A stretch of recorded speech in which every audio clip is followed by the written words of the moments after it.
Great job so far. You've gotten your stuff, set up your space, and eliminated distractions. So now it's time to get to work. This module is really the meat and potatoes of what we've come here to do. True success lies in your ability to use this strategy, the nightly timeline. My students will attest that the nightly timeline is the single most useful tool that I have taught them. It is the keystone to my entire system. Once you start using the nightly timeline, your life will change.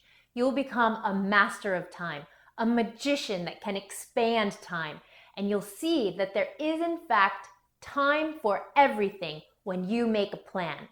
You'll fully work when it's time to work, and you'll fully have fun when it's time to have fun. There will be no more confusion about what to do or when.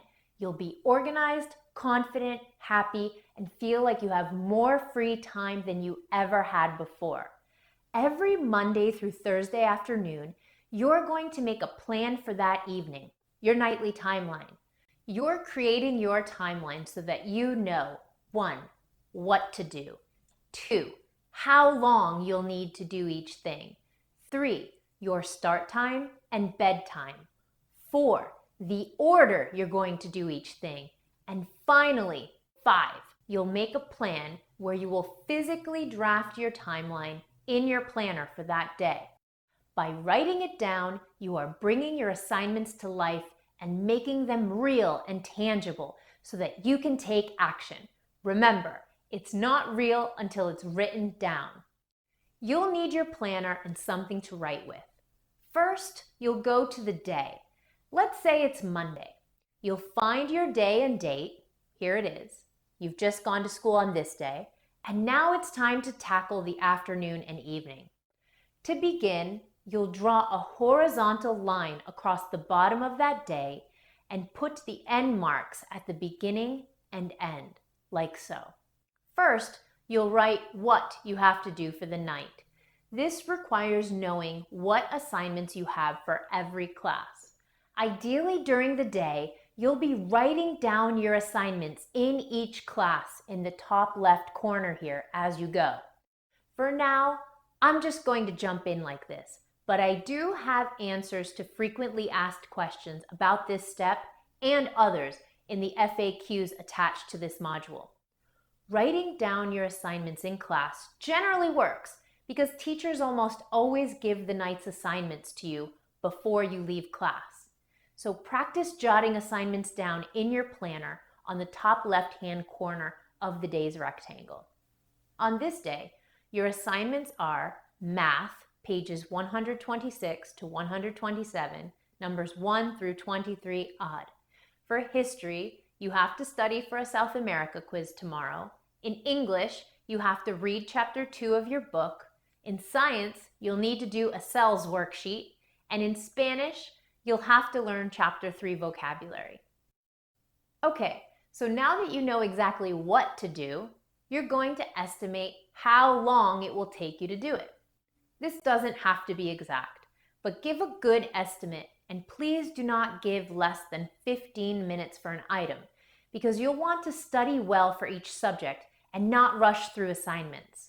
For tonight, you're going to estimate that math will take you about 30 minutes, history about 30 minutes, English 20 minutes, science 20 minutes, and Spanish 30 minutes. This is a decent night of homework, and it looks like you have a little over 2 hours of homework ahead of you. Now that you've figured out how long each subject will take, you'll want to mark your start and bed times, not your end time, your bedtime. If you've got soccer practice every day from 3:30 to 5, you'll figure time to get home, settle in, and then start your homework. On this night, we'll say that you do have soccer practice, so you'll start working a little after you get home at 5:30. You will mark 5:30 as your start time, and now you'll mark your bedtime. This is your ideal time to go to sleep. I have met many students in my career, and 95% of them would agree that they need more sleep. Penny says teens go to bed in the 10s and middle schoolers in the 9s. If you're in college, lights out by 11 p.m. at the latest. So I want you to write your ideal bedtime, the one that you're hungry for, that you know you'll feel great the next day when you wake up. Let's say tonight you're feeling tired, so you're going to commit to going to bed at 9:30. Now that you know the time frame you'll be working in, 5:30 to 9:30, you can do step 4, order or prioritize your work. The order in which you complete your assignments is entirely up to you. Some students like to read before bed. Others like to do the more challenging stuff first to get it out of the way, while others like to do the seemingly easier assignments first to help them get into the flow. Over multiple nights, you'll have a good idea of what works best for you. On this night, you feel like doing Spanish first because it's vocab and straightforward, so you'll put a number 1 next to it. Next, you'll do science, so you'll put a number 2 next to it. And then math 3rd, history 4th, and you'll read last, number 5. Now you're ready for step 5, make a plan. First, you'll mark off your times by the hour and half hour on your timeline. Here's 6:30, 7:30, and 8:30. And here's 6 o'clock, 7 o'clock, 8 o'clock, and 9 o'clock. You are going to write in Spanish first, from 5:30 to 6 with a little bracket. Then science from 6 to 6:20. Dinner is touch and go in your house. It's usually served at 6:30, so you'll give this entire time to dinner from 6:20 to 7 so that you have a built-in break plus dinner. Then you start math at 7 and go until 7:30. History is after that from 7:30 to 8. And you'll give yourself a little 10-minute break there. And finally, English will be from 8:10 to 8:30. So, you have 5:30 to 6 Spanish, 6 to 6:20 science, 6:20 to 7 dinner, 7 to 7:30 math, 7:30 to 8 history, a small break, and 8:10 to 8:30 English. I've written the times over here in a list form so that you can see the time frames clearly, but you do not have to do this step when you're making your own timeline. Notice that you have this entire hour free from 8:30 to 9:30 to do whatever you want. At that point, because you've fully done your work, now you can fully enjoy your time off. You had your exercise and fun with friends after school during your sport, you had dinner, which was a nice break, and now you get another hour to yourself. So what are you going to do with your free time? Do you want to call a friend, watch a show, play video games, or is there an instrument you've been neglecting that you should practice? Do you want to shower or go to bed even earlier than you expected? The choice is yours. Enjoy it. Now that you've made your plan, you'll need to just follow the schedule. It's that easy. Make your timeline every night and you'll be the master of your time. You'll feel more free, confident, and in control, and less stressed.